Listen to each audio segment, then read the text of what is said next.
Hello everyone. तो कैसे हो आप लोग? आशा करता हूँ अच्छे होंगे और आपकी स्टडी बहुत अच्छी चल रही होगी। जैसा कि आपको पता है हम डिस्कस कर रहे हैं हिस्ट्री के बारे में और हम स्टार्ट कर रहे हैं मेडिवल इंडिया, जिसके अंदर हमने एक चैप्टर क्लोज कर लिया था, जिसके अंदर हमने डिस्कस किया था मोहम्मद बिन कासिम के बारे में। उसके बाद आज हम डिस्कस करेंगे महमूद गजनवी के बारे में। ये वो बंदा था जिसने जो हमारी सोने की चिड़िया थी सारी की सारी पित्तल की बना दी थी। कहने का मतलब 17 आक्रमण किए थे। और आज मैं बताऊंगा कि इसने आक्रमण क्यों किए थे, क्यों इसको भारत में आने की आवश्यकता हुई, क्यों इसने भारत को ही टारगेट बनाया और भारत में इसने टारगेट बनाया था मंदिरों को। तो वजह क्या हुई थी, वजह जानने के लिए वीडियो शुरू से लेके एंड तक आप देखना, आपको सारी की सारी बातें समझ में आ जाएंगी। तो अब जो अटैक हुआ तुर्कों का,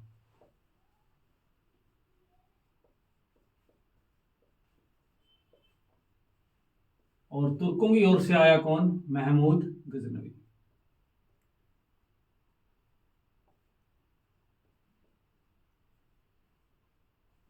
बहुत सारी बुकों में गजनी भी लिखा होता है। और ये देखो, इसने तो थोड़ी देर बाद से करांगे, इसका पहला जानना कि महमूद गजनवी था कौन। तो सबसे पहला आपने पता है कि अफगानिस्तान में एक जगह है गजनी, जिसका फाउंडर कौन था? अलप्तगीन।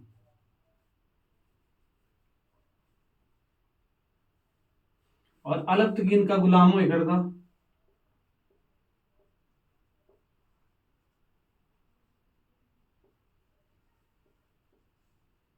सुबुतगीन, और सुबुतगीन का ही बेटा महमूद गजनवी।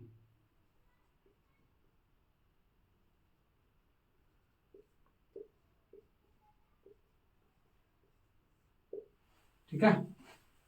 अफगानिस्तान में जगह गजनी, जिसका फाउंडर कौन है? अलप्तगीन। अलप्तगीन का गुलाम कौन है? सुबुतगीन। सुबुतगीन का ही बेटा कौन है? महमूद गजनवी। अरे इसे ना अटैक करे थे क्या? 17। अब देखो क्यों आने की लोड़ पड़ी। देखो, जिस टाइम इसका पापा कौन था? सुबुतगीन। सुबुतगीन कड़ा का था रूलर पेशावर, पेशावर का। तो पेशावर पर रूल कौन करे करता? सुबुतगीन करे करता। और उसके बाद देखो एक हिंदू रूलर हो करता जिसका नाम था जयपाल।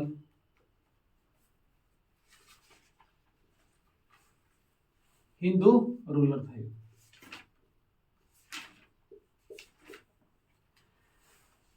सुबुतगीन कहाँ का रूलर था? पेशावर का। और साथ में जो जयपाल था एक हिंदू रूलर था। तो जयपाल बार बार क्या करता था? बार बार अटैक करता था किस पे? पेशावर पे। और पेशावर पे कौन था? सुबुतगीन। और बार बार कहने का मतलब उसको माफ कर देता था कौन? सुबुतगीन। भाई कोई बात नहीं, अगर तुम्हारी गलती है तो माफी की सजा तुमको नहीं दूंगा। लेकिन बार बार क्या करता था? बार बार अटैक किया था जयपाल। इसीलिए क्या किया, एक बार जयपाल ने अटैक करके किसकी हत्या कर दी? सुबुतगीन की हत्या कर दी। और इस बात का बुरा लगा किसको? महमूद गजनवी को या उसके बेटे को। इसीलिए उसने कसम खाई कि मैं इंडिया पे हर साल क्या करूंगा? अटैक करूंगा, या हर साल एक हमला करूंगा। इस उद्देश्य से इंडिया को टारगेट बनाते बनाते उसने कितने अटैक किए? 17 अटैक किए। और अब हम पढ़ते हैं जो तुर्कों का आक्रमण हुआ था, जो किसने किया था? महमूद गजनवी ने। कब से लेके कब तक रहा था, कितने अटैक किए थे? ये सिर्फ इंट्रोडक्शन थी, मैंने बताना था भाई महमूद गजनवी को भारत में आने की आवश्यकता क्यों पड़ी थी और ये क्यों इंडिया में आया था। पढ़ते हैं किसके बारे में? महमूद गजनवी। अब महमूद गजनवी 1000 से लेके 1030 तक रहा। और जो मोस्टली माना जाता है कि 1000 से लेके 1027 तक इसने टोटल कितने हमले किए? 17 हमले किए। ठीक है ना। तो सबसे पहले इसने क्या किया? अटैक किया किस पे? 1000 ईस्वी में। किस पे? जयपाल पे। सबसे पहले क्या किया इसने? 1000 ईस्वी में जयपाल पे अटैक किया। जयपाल वही जयपाल था जिसने इसके पिता को मारा था, उस पे अटैक किया। लेकिन इस लड़ाई में क्या हुआ? ना जयपाल जीता और ना महमूद गजनवी जीता। इस लड़ाई का कोई नतीजा नहीं निकला। इसी उद्देश्य से इसने दोबारा फिर अटैक किया 1001 ईस्वी में, और इसमें किसको मार दिया? जयपाल को। ठीक है ना। उसके बाद इसने अटैक किया 1006 ईस्वी में, नगरकोट। नगरकोट के मंदिर पे। और ये नगरकोट का मंदिर कहाँ है? एचपी यानी हिमाचल प्रदेश में है नगरकोट का मंदिर। ये भी एक बात और समझो, जितने भी इसने अटैक किए सीधा ही सीधा टारगेट क्या बनाया इसने? मंदिर को बनाया। उसके पीछे वजह क्या थी मंदिरों पे टारगेट बनाने की? दो उद्देश्य इसके पूरे होते थे। एक तो इसने हमला इसीलिए किया क्योंकि ज्यादा से ज्यादा क्या करना चाहता था? ये लूटपाट करना चाहता था, भारत को लूटना चाहता था। और सबसे उस टाइम की बात अगर हम करें तो सबसे ज्यादा धन जो दौलत होती थी कहां पर होती थी? मंदिरों में। इसीलिए सबसे पहले दो ही उद्देश्य इसके पूरे हो रहे थे। एक तो मंदिरों में जो ये धन दौलत था वो लूट रहा था, दूसरा एक ये इन्वेडर था, मुस्लिम इन्वेडर था, इसीलिए ये अपने धर्म का क्या कर रहा था? प्रचार। अब देखो, अगर दो धर्मों की बात करें, जो हिंदू धर्म पहले होगा, जब तक वो हिंदू धर्म को नष्ट नहीं करेगा तब तक क्या होगा? मुस्लिम धर्म का तो नाम ही पैदा नहीं होता। इसीलिए जितनी भी हिंदू धर्म से रिलेटेड जितनी मूर्तियां हुआ करती थी उनको डिस्ट्रॉय करवा के वो क्या करता था? मूर्ति पूजन का उसने खंडन किया और वहां का धन दौलत लूटा करता था। उसके बाद 1008 में इसने हमला किया, जयपाल का यह छोरा हुआ करता आनंदपाल।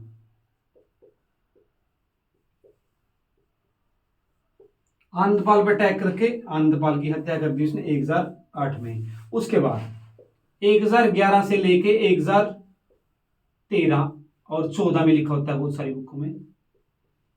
उसके अंतर्गत क्या किया इसने? उज्जैन और मथुरा।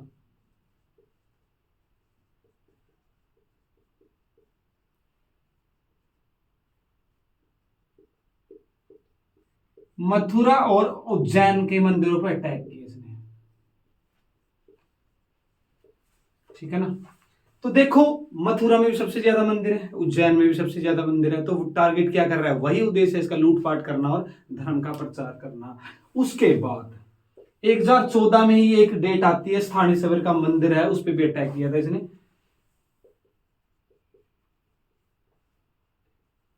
स्थानीय सेवर का मंदिर पे भी अटैक किया था इसने 1014 में। लेकिन ये क्वेश्चन में नहीं पूछा जाता कहीं से, कई बार अगर महमूद गजनवी से क्वेश्चन आया तो सबसे ज्यादा क्वेश्चन आएगा 1025 का अटैक, इसका जो 16वां अटैक था। या तो आपसे पूछ लिया जाएगा कि महमूद गजनवी ने अपना 16वां अटैक कहां पर किया था, तो वो क्या था? सोमनाथ मंदिर पे। ये बात बेटा याद रखना, पिछली बार भी पीटेट का क्वेश्चन आया हुआ है कि महमूद गजनवी का 16वां अटैक कहां पर हुआ था। ऑप्शन थे कंफ्यूज वाले, ऑप्शन क्या दे रखे थे? देखो, फर्स्ट ऑप्शन था गुजरात, दूसरा ऑप्शन दे रखा था ना पेशावर, तीसरा ऑप्शन दे रखा था ना केरल, और चौथा ऑप्शन था मथुरा। अब देखो, चारों कंफ्यूज वाले, क्योंकि चारों चीजों का लिंक जुड़ा हुआ है। मथुरा में अटैक किया था, उसके बाद केरल का नहीं था, पेशावर का था क्योंकि इसका पिता रूलर था, गुजरात में तो था ही। अब जिस बच्चे ने पढ़ रखा है वो तो तीन गलत वैसे निकाल देगा, तो टिक कौन सा हो गया आपका? गुजरात हो गया। लेकिन जिसने नहीं पढ़ा तो इनमें से या तो मथुरा टिक करेगा या पेशावर टिक करेगा, क्योंकि इसके पिता रिलेट करते थे कहां से? पेशावर का रूलर हुआ करते थे।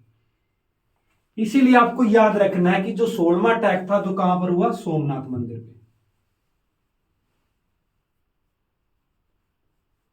सोमनाथ मंदिर पे अटैक किया किसने? महमूद गजनवी ने 1025 में। ठीक है ना? तो अटैक किया और ऐसा कहा जाता है कि 30 लाख की संपत्ति लूटी थी इसने।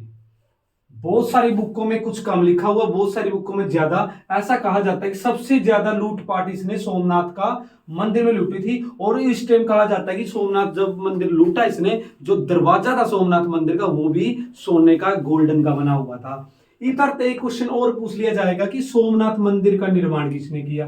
ठीक है ना? तो भीम फर्स्ट ने, भीम फर्स्ट ने निर्माण किया था सोमनाथ मंदिर का। अगर आपसे पूछा जाए कि लास्ट बार, सबसे पहली बार तो ये लकड़ी का बना हुआ था, उसके बाद ऐसा कहा जाता है कि लास्ट बार किसने बनवाया था? ये सरदार वल्लभ भाई पटेल ने बनाया था सोमनाथ मंदिर। ये इसने आक्रमण किया था और भीम राय को, ये कहने का मतलब हरा कर सोमनाथ मंदिर इसने लूट लिया था। और जाते जाते जा रहा था ये लूट के, रास्तों में जाटों ने इसको घेर लिया और इससे काफी संपत्ति छीन ली, जो इसको काफी बर्दाश्त नहीं हुआ। क्योंकि लूटपाट कोई और करे और छीन कोई और जाए तो कैसे बर्दाश्त कर सकता है बंदा। इसीलिए इसने जाटों को सबक सिखाने के लिए दोबारा अटैक किया जाटों पे। कब? 1027 में जाटों पर आक्रमण।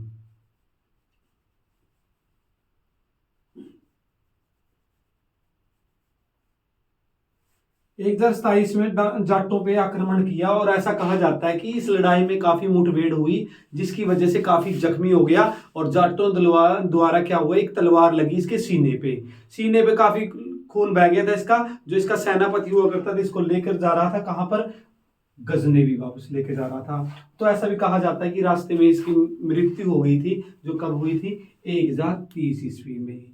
अब इससे रिलेटेड देखो, या तो ये आएगा और नहीं आते हैं इसके कवि के बारे में, कि इसके शासनकाल में जो इसके दरबार में रहते थे वो इंपॉर्टेंट कवि कौन थे और उनके द्वारा लिखित पुस्तक कौन थी, डायरेक्टली पूछ लेते हैं। तो अब डिस्कस करते हैं हम उनकी जो राइटर है और उनकी बुक्स हैं, और आशा करता हूं आपको समझ में आ गया होगा।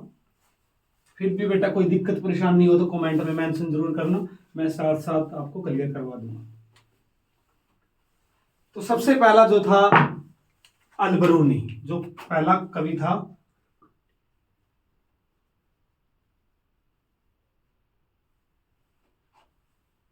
जिसने लिखी थी किताब उल हिंद।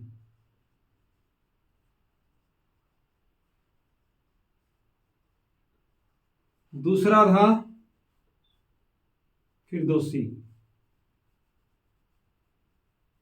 जिसने लिखी थी शाहनामा।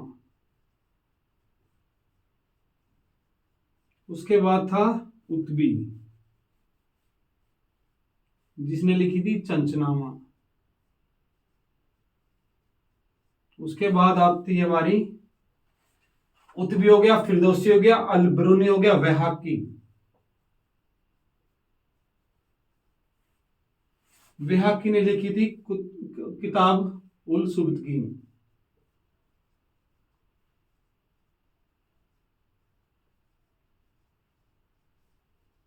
इससे रिलेटेड क्वेश्चन कैसे आएंगे, देखो आपको कंफ्यूज कैसे करेगा। आपसे पूछ लिया जाएगा कि इनमें से कौन सा कवि महमूद गजनवी से रिलेट नहीं है। अगर इन चारों में से हो तो कौन सा भी टिक कर देना, लेकिन यहां पर क्या आ जाएगा, आपकी उत्बी की जगह कौन दे देगा, अबुल फजल दे देगा। आपको सिर्फ कंफ्यूज करना है। देखो कैसे, आपसे पूछ लिया जाएगा कि इनमें से कौन सा कवि महमूद गजनवी से रिलेट नहीं करता। अगर इनमें से मिले तो आपको पता है कि चार थे ये। अगर अबुल फजल की बात होगी तो ये अबुल फजल कौन था, 9 रत्नों में से एक रत्न था किसका, अकबर का। तो ये हो जाएगा, क्योंकि ये इससे रिलेट नहीं करता। ये रिलेट किससे करता है, अकबर से। फिर दूसरी तरह आपको कंफ्यूज कैसे करेगा कि किताब उल हिंद या किताब उल सुबतगीन किसके द्वारा रचित है। इनमें से चार ऑप्शन यही दे देगा। अगर आपको याद होगा तो ये होगा, अदरवाइज आपका क्वेश्चन गलत जाएगा। ये क्वेश्चन कैसे बनेगा, किताब उल हिंद इनमें से किसकी रचना नहीं है, वही चार ऑप्शन देगा कंफ्यूज करके। वही आपको सिर्फ बात याद रखनी है कि अलबरूनी ने लिखी थी किताब उल हिंद, और इसको तारीख हिंद भी कहा जाता है। देखो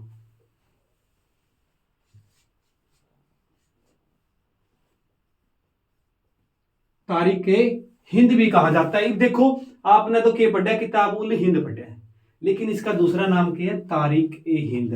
ऑप्शन में यूं को नहीं देते है, सीधे कह देंगे तारीख हिंद किसकी लिखी हुई है, तो अलबरूनी की लिखी हुई है ना, ठीक है ना। उसके बाद ये चार कवि थे जो किसके शासनकाल में थे, महमूद गजनवी के शासनकाल में, ठीक है ना। और आज का चैप्टर आप उरे रोकांगे, कल ना पे इसे का भावी बंधु का बारे में तन्ने पता भी होगा, जो अरेंजड कहा जिसने मोहम्मद